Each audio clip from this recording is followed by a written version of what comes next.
Spalá vrátnice a na polici poslední 2 klíče. Skleněné vitrínce se smutně krčí pro turisty kýče. Žerou. Jako kysely. Jako kysely.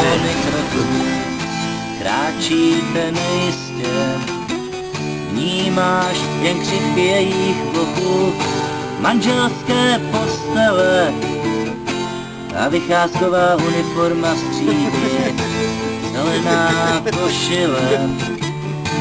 Ty zatím myslíš na svatební síni, hodinky na ruce, které tvůj čas neúprosně měří, když stáhneš poklice těch oblízkaných hotelových dveří, když staneš z postele a jdeš městem v předepsaném saku, vůbec nevesele, jí budeš doprovázet poslednímu vlaku, ty ještě ucítíš naposled ve svých její teplé dlaně, zašeptáš tiše, když a její pusa bude chutnat slaně, kdy trochu zklamaně a smutně projdeš pod nápisem východ, ty řekneš na bráně, vojín XY hlásí příchod.